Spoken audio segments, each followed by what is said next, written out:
What is up? This is your LA in a minute, and I'm here in West Hollywood at Case Study House number 22, better known as the Stahl House.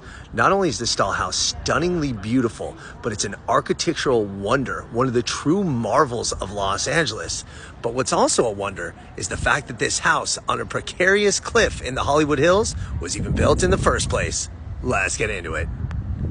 So this has to be established first. Not only is the Stahl House one of the truly iconic homes in the world, it's been in hundreds of films, commercials, books, print advertisements. It's also a Los Angeles historic cultural monument and on the National Register of Historic Places.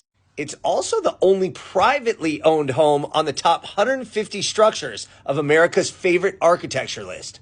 But if it were up to the city of Los Angeles or even the original architects that saw these plans, the house wouldn't exist at all. Prior to the 1950s, the house was on what was considered an unbuildable piece of land. There were no homes on that hillside, and there were architectural and seismic concerns preventing building on one hand and questions of insurability for looming disaster on the other. But there was a pair of dreamers named Carlotta and Buck Stahl who were renting a home on Hillside Avenue in the Hollywood Hills that would look across their balcony at a ridge each night, and they saw an area of land that they felt psychically and emotionally drawn to. In May of 1954, the couple decided to go check out the land, and coincidentally, the owner of the land, George Beha, was there. They sold him the dream, and he sold them the land, ecstatic to be getting rid of this unbuildable lot for $13,500. And to consummate the deal, they exchanged $100 and a handshake. Acquiring the lot was the easy part. What came next was mind-boggling. This was building a home, a dream home, on land with nearly insurmountable physical obstacles.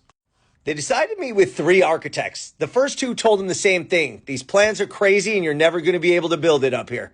The third architect was also a dreamer. 32-year-old Pierre Koenig, who saw the location as a benefit, not an impediment, and within months, they had a deal signed.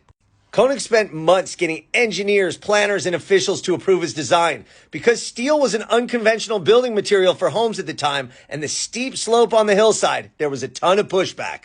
Again, the vision was crazy. Concrete piles, steel beams, huge panes of glass, some of the largest available on planet Earth at the time. This was something completely unique and a very hard sell.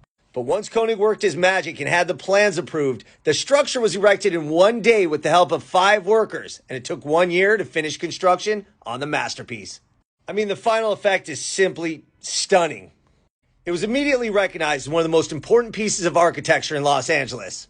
And when renowned photographer Jules Schumann's famous photos were released, the home became immortalized as an iconic representation of mid-century Los Angeles. At one point in the building process, Buck Stahl said to Pierre Koenig, "I just want to stand in one spot and be able to see the mountains, the ocean, and the city. I don't want to walk. I just want to be able to turn my head." Well, from the looks of it, mission accomplished.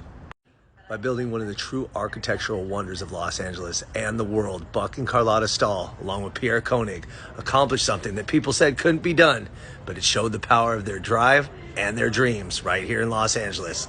I also want to thank architectural director, realtor Bill Baker, as well as Scott Burley for making this happen. Really appreciate this visit at the Stahl House.